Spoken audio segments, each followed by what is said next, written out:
नमस्कार साथियों, आप सभी का स्वागत है हमारे चैनल समाजशास्त्र विद मनीष पर।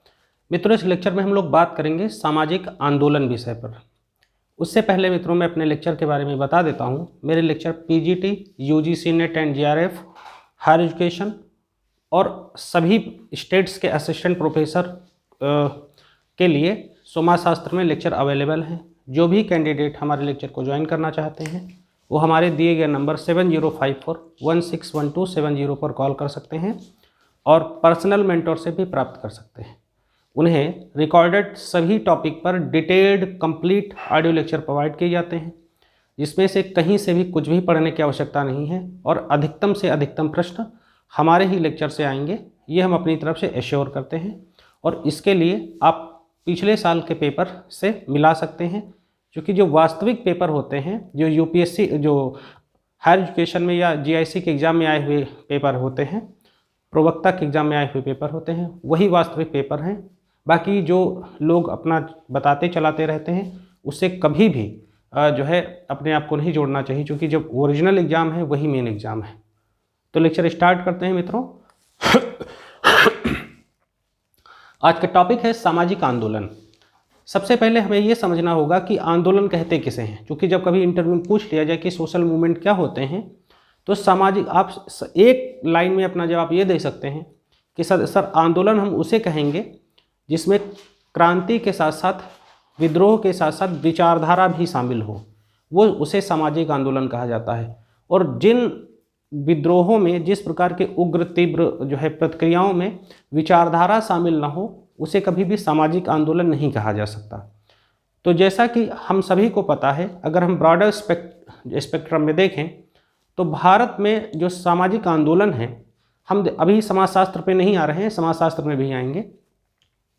भारत में या विश्व में जो भी सामाजिक आंदोलन हुए हैं, चाहे वो महिलावादी आंदोलन हो, चाहे वो जो है क्रांतिकारी आंदोलन हो जो राष्ट्र को आज़ाद कराने के लिए आंदोलन हुए हों, चाहे वो पर्यावरणीय आंदोलन हो, है ना, चाहे वो सामाजिक आंदोलन हो। जैसे भारत में अगर हम देखें तो भारत में न केवल सामाजिक धार्मिक सुधार आंदोलन, राजनीतिक जो है आंदोलन, ये सभी प्रकार के, आर्थिक आंदोलन, ये सभी प्रकार के आंदोलन हुए हैं। जैसे आंदोलन ही कहा जाएगा जब हमारे यहाँ पर नव उदारवाद आया, है ना। आंदोलन ही कहा जाएगा जब हमारे यहाँ पर महिला सशक्तिकरण के लिए 19वीं सेंचुरी के प्रारंभ से जो है विचार आगे बढ़े, जिन्होंने हमारे स्वतंत्रता संघर्ष को एक आधार भूमि प्रदान करी।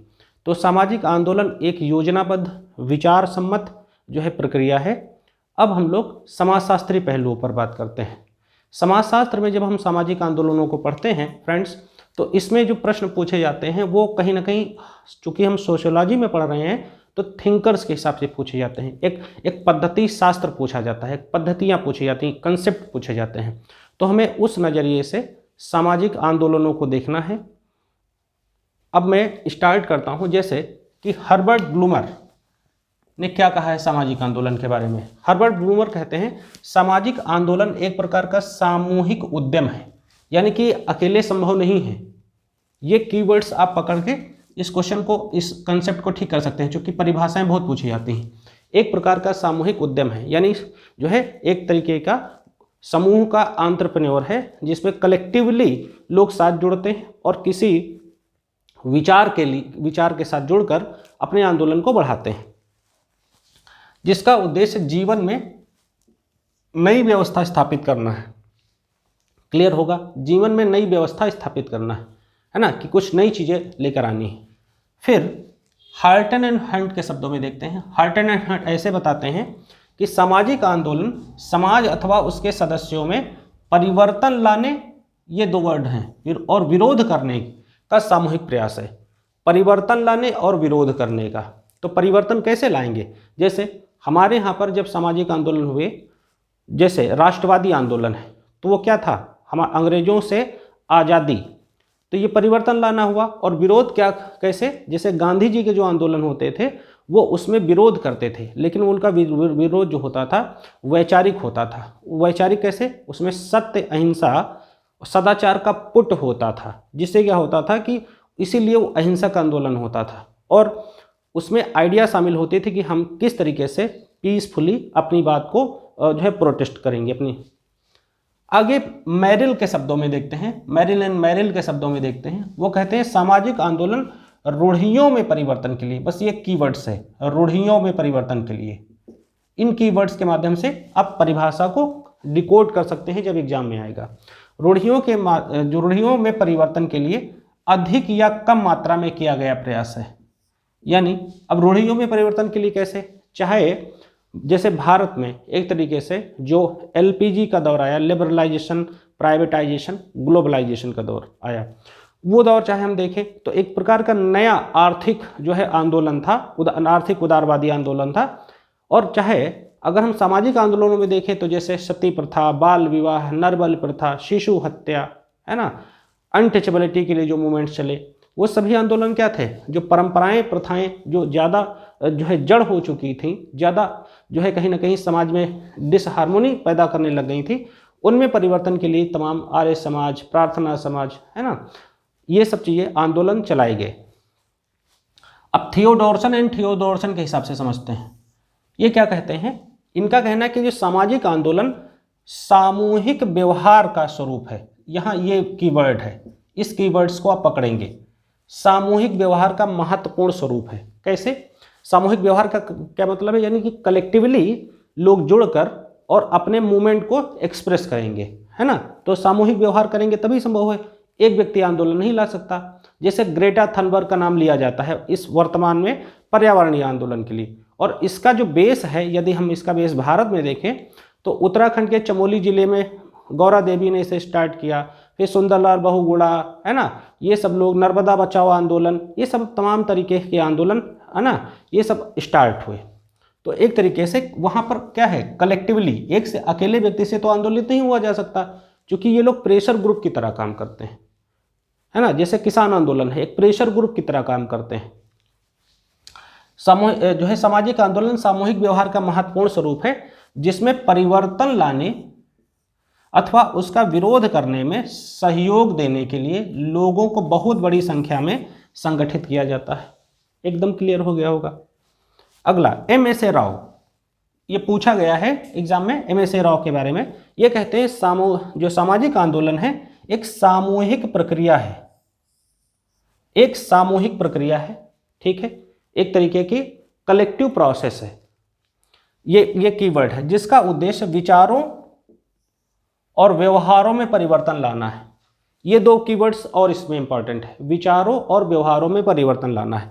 अब विचारों में परिवर्तन आपके तभी आएगा जब आप कहीं ना कहीं जो है दुनिया की चीज़ों से प्रभावित हो। जैसे मान लो जब देखा गया कि दुनिया में जो क्रांतियां हो रही थी, रूस की क्रांति, है ना, जो है कहीं ना कहीं जापान ने जब रूस को हराया, ठीक है, और रूस की क्रांति खुद हुई और उसके बाद फ्रांस की क्रांति हुई, तो भारतीय जो क्रांतिकारी विचारधारा के लोग थे उनके मन में एक बात आई कि जो ब्रिटिशर्स ने भारत में व्हाइट्स मैन बर्डन, या हम सर्वोच्च हैं और इसलिए हम यहाँ शासन करते हैं, इस तरीके की जो मतलब जो उनके अंदर चेतना थी उसको तोड़ने के लिए जब काम किया, तो उसमें ये अहम पॉइंट है ना।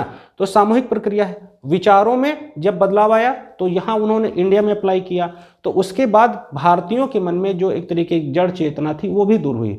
जैसे जब मूवमेंट स्ट्रगल पढ़ते हैं और जो है वर्ल्ड वार में जब भारतीय सैनिक शामिल हुए, तो जिस तरीके से अंग्रेजों ने अपने आप को सुप्रीम बना रखा था कि हम बहुत ही ताकतवर हैं, हम मतलब एक तरीके से अजेय हैं, लेकिन देखा कि वो लोग भी वहाँ दुखी होते थे, हारते थे, सैनिक रोते थे, परेशान होते थे। तो भारतीय सैनिक थे उनके मन में ये बात आई कि ये कोई दैवी सत्ता इनके हाथ में नहीं है, इन्होंने भी कहीं ना कहीं अपनी क्षमता को एक्सप्रेस किया है, उसी हिसाब से ये रूल कर रहे हैं, तो हम भी ऐसा कर सकते हैं। तो एक प्रकार के युवाओं में नई राष्ट्रीय चेतना, नया राष्ट्रवाद जो है उभर कर सामने आया था। अब बात करते हैं मित्रों विशेषताओं पर। मेरे ख्याल से ये सब बातें आपको एकदम क्लियर हो गई होंगी एकदम आसानी के साथ। अब विशेषताओं पर बात करते हैं।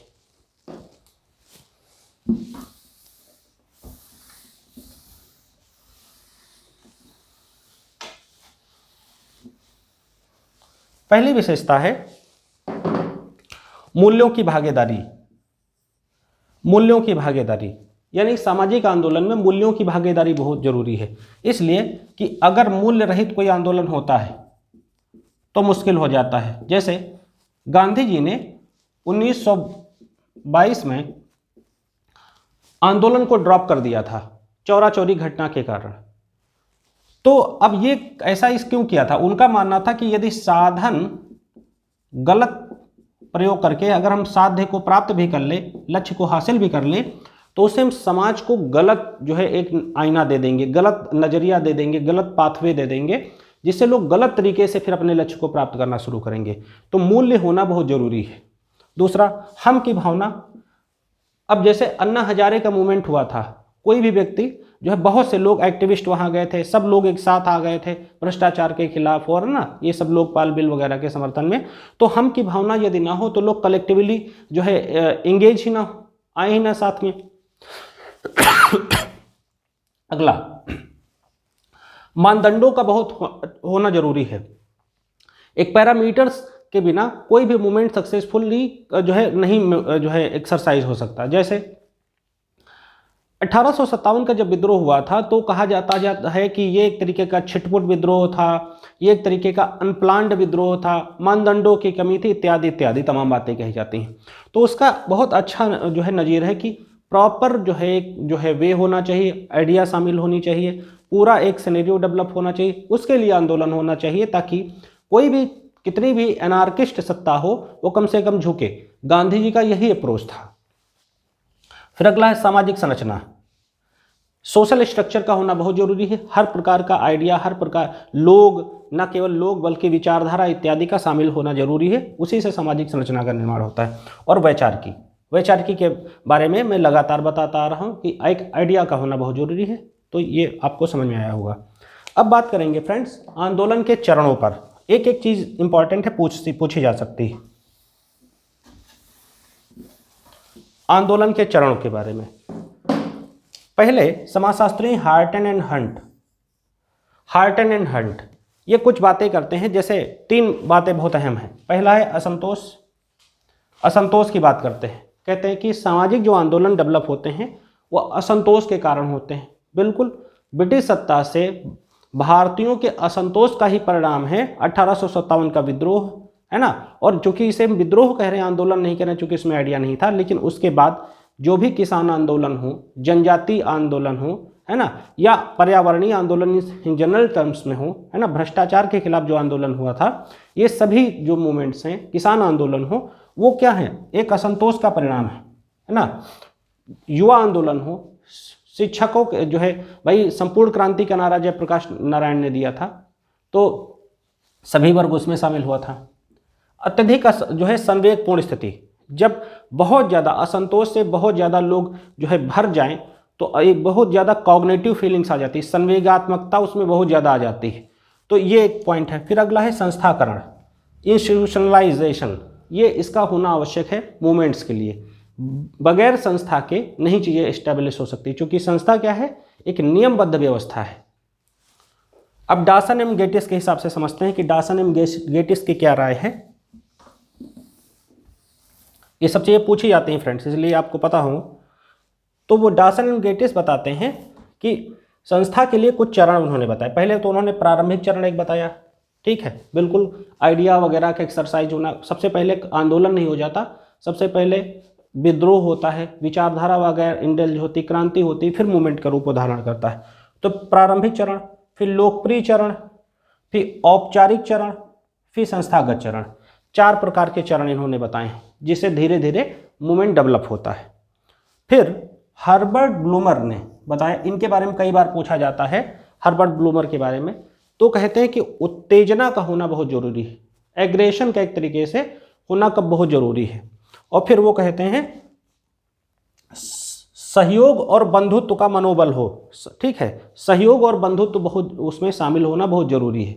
सहयोग और बंधुत्व यानी कि लोग एक साथ हम की भावना के साथ जुड़ें और एक तरीके से वी फीलिंग के हिसाब से काम करें। और तीसरी बात उन्होंने बताया कि मनोबल का होना बहुत जरूरी है। मन के हारे हारे मन के जीते जीत वाला कंसेप्ट तो हर जगह लागू ही हो जाता है, तो इसलिए मनोबल के बिना तो संभव नहीं है। अगर मनोबल टूट जाए तो पॉसिबिलिटी हर काम के लिए जो है नहीं, किसी भी काम के लिए नहीं रह जाती। फिर आगे अगला पॉइंट ये बताते हैं समूह की विचारधारा का विकास, यानी कि जो समूह की विचारधारा है उसका लगातार डेवलप होना जरूरी है मूवमेंट के लिए। जैसे जो आर्य समाज हैं, ब्रह्म समाज हैं, ये क्या थे, इनका एक इंस्टीट्यूशनलाइजेशन हो गया था और उसके बाद इनकी जो आइडिया थी वो लगातार एक्सप्लोर कर रही थी। इस वजह से ये थोड़ा सा बदलाव उस समाज में काफ़ी बड़ा बदलाव ये जो है आंदोलन ला सके। अगला पॉइंट है रणनीति युक्त दांव पेंच का विकास, यानी कि हमें स्ट्रेटजिक तरीका अपनाना होगा, स्ट्रेटजिक दांव पेंच होना चाहिए। ऐसे नहीं होगा, ऐसे यदि एकाएक विद्रोह करेंगे तो लोग मरेंगे ज़्यादा, बचेंगे कम। विद्रोह को एक तरीके से वैचारिक ताकत नहीं मिलेगी। आप जिस भी शक्ति से टकराव कर रहे हैं वो आपको तमाम तरीके के जो है गलत पाथवे, वो जो है गलत तरीकों में आपको जो है फंसा के आपको जेल में डाल देगी, जैसा कि किया गया था जब गांधी जी ने जो आंदोलन को जैसे ही ड्रॉप किया 1922 में, वैसे ही अंग्रेजों ने मिसयूज किया और कहा कि जो है कहीं ना कहीं ये सब्सिडेशन है, राजद्रोह है, और बहुत से नेताओं को जेल में डाल दिया गया था। अब बात करते हैं सामाजिक आंदोलन के प्रकार पर। पहला है हार्टन एंड हंट के अनुसार, हार्टन एंड हंट के अनुसार इसमें पहला है देशांतरण आंदोलन। जैसे बांग्लादेश का निर्माण है ना, 1971 में बांग्लादेश का निर्माण हुआ था, तो एक तरीके के देशांतरण आंदोलन का एग्जाम्पल है कि हमारे यहाँ की सेनाओं ने काम किया था बांग्लादेश के निर्माण में, तो एक देश से दूसरे देश के बीच में, इस तरह समझ सकते हैं। दूसरा है अभिव्यक्ति आंदोलन। अभिव्यक्ति आंदोलन का मतलब है जैसे वामपंथी आंदोलन है, ये पूरे तरीके से वैचारिक आंदोलन करते हैं। हिप्पीज के आंदोलन, हिप्पी ट्राइब्स जैसी होती हैं, इनके आंदोलन। काल्पनिक आंदोलन जैसे कार्ल मार्क्स का साम्यवादी आंदोलन। कार्ल मार्क्स क्या कहते थे, उत्पादन के साधनों पर जिनका नियंत्रण है, यानी जो पूंजीपति हैं सरल भाषा में, उनके नियंत्रण को हमें हटाना पड़ेगा और वो नियंत्रण इनसे हमें छीनना पड़ेगा, तब जो ये श्रमिक है इसमें समानता आएगी, श्रमिक और पूंजीपतियों में समानता आएगी। तो ये इनका वैचारिक काल्पनिक आइडिया था, इसलिए कार्ल मार्क्स के जो साम्यवादी आंदोलन को यूटोपिया भी कहा जाता है, दिवा स्वप्न, दिन में देखा गया सपना भी कह दिया जाता है। अगला आंदोलन है मित्रों सुधारवादी आंदोलन। भाई आर्य समाज की स्थापना 1875 में स्वामी दयानंद सरस्वती ने की। ब्रह्म समाज की स्थापना की गई 1828 में, है ना। रामकृष्ण मिशन की स्थापना की गई 1900 ईस्वी के एंड में, है ना। तो ये सब जो मूवमेंट है 1897 के आसपास में, तो ये जो मूवमेंट है राजा राम मोहन ने इसकी स्थापना करी थी ब्रह्म समाज की, इसकी स्थापना दयानंद सरस्वती ने करी थी और इसकी स्थापना करी थी स्वामी विवेकानंद जी ने। अब ये लोगों ने सुधारवादी आंदोलन किस तरह से काम किया कि महिला उत्थान के साथ साथ महिलाएं विधवा पुनर्विवाह, है ना, सती प्रथा, बाल विवाह, नरबल प्रथा, शिशु हत्या इत्यादि इत्यादि आंदोलनों को उस दौरान जो है अंजाम दिया था।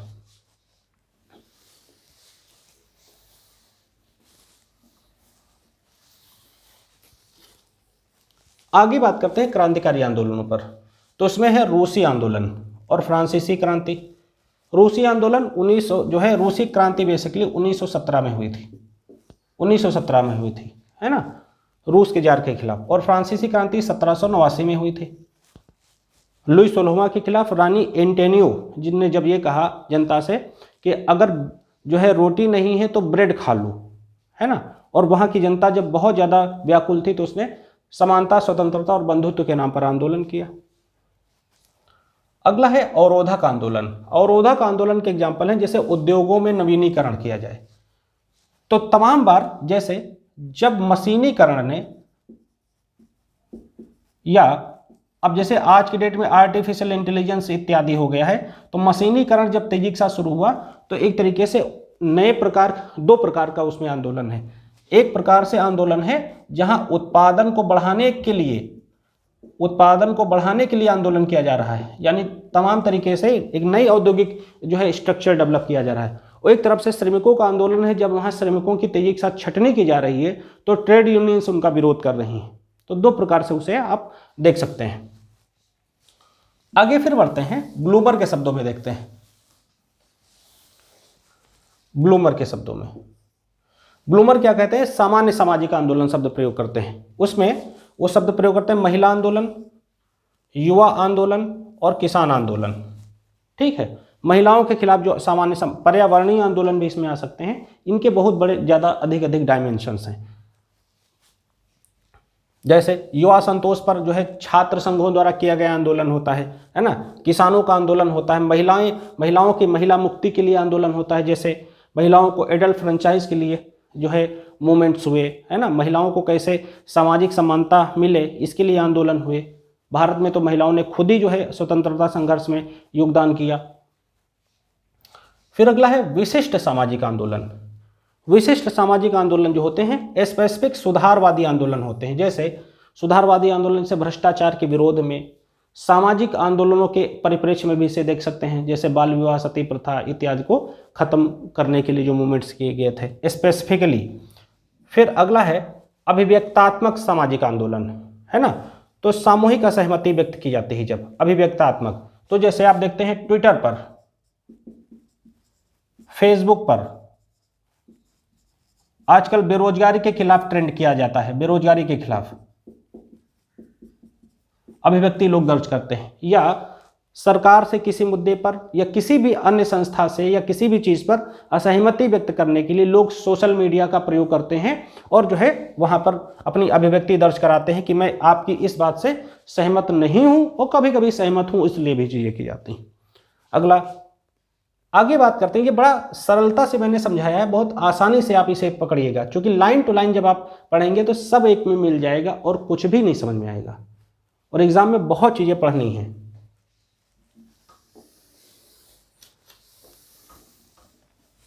जो सीरियस कैंडिडेट हैं, जिन्होंने हायर एजुकेशन वगैरह के इंटरव्यू दे रखे होंगे पहले से, वो इस सब चीज़ों को समझ रहे होंगे। और नए कैंडिडेट्स जो तैयारी कर रहे हैं वो इस अप्रोच को ठीक तरीके से पकड़ लें, है ना। गलत दिशा में मत जाइए, वरना कुछ नहीं होने वाला।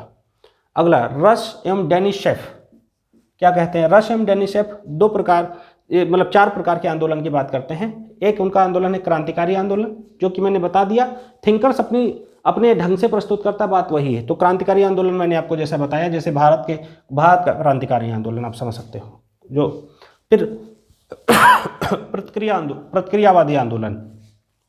प्रतिक्रिया आंदोलन जैसे अमेरिका में जॉर्ज फ्लॉयड जो एक अश्वेत थे, इनकी मौत पर वहां लोग इकट्ठा हुए, है ना। म्यांमार में जो आंदोलन हो रहे हैं आजकल, म्यांमार में जो विद्रोह हो रहे हैं, नेपाल में जो वहां पर सरकार को जो है वहां राजत्व को खत्म करने के लिए जो मूवमेंट हुए, या आप देख सकते हैं चीन के विरोध में हांगकांग में जो मूवमेंट हुए, या अगर और आप इसे देखें तो जब आप देखते हैं कहीं ना कहीं मध्य एशिया में जो स्प्रिंग हुई थी, ये सब मूवमेंट आप उसमें देखते हैं। फिर सुधारवादी आंदोलन में सामाजिक सुधार से जुड़े जो मूवमेंट्स हैं उन्हीं को, जैसे मैंने आपको तमाम बताए हैं। अभिव्यक्ति मूलक आंदोलन वही जो मैंने बताया, ट्विटर और फेसबुक के माध्यम से जो है आंदोलित कराया जाता है, जो ट्रेंड कराया जाता है, वही तरीका है।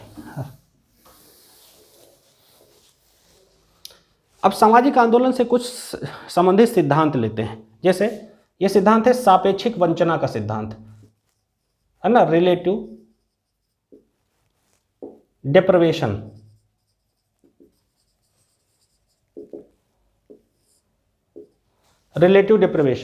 अब इसके अंतर्गत इस कंसेप्ट को किसने दिया था? बेसिकली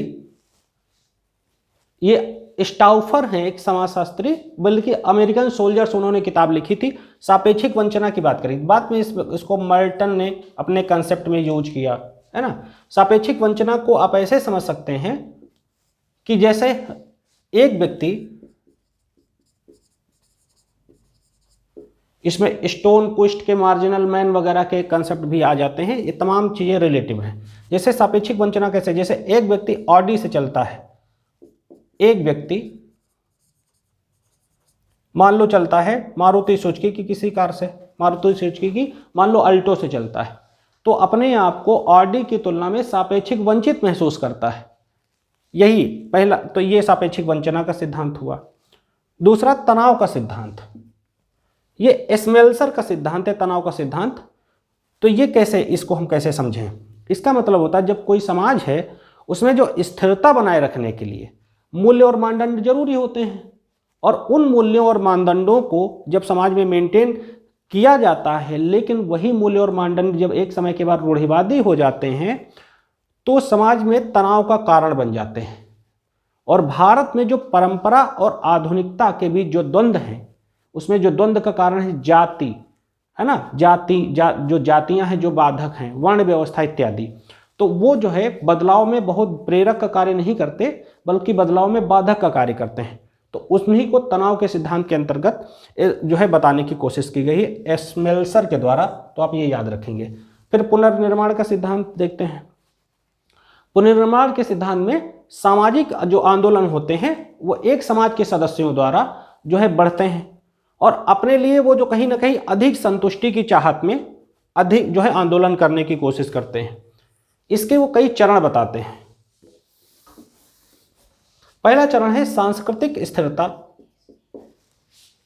सांस्कृतिक स्थिरता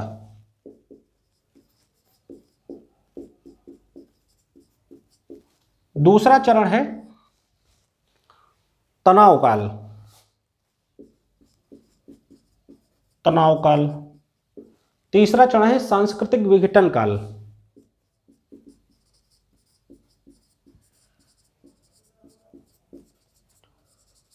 और चौथा चरण है पुनर्निर्माण काल।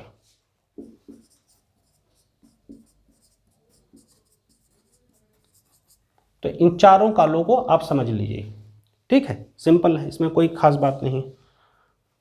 इन दोनों को समझा दिया गया है। आगे बढ़ते हैं।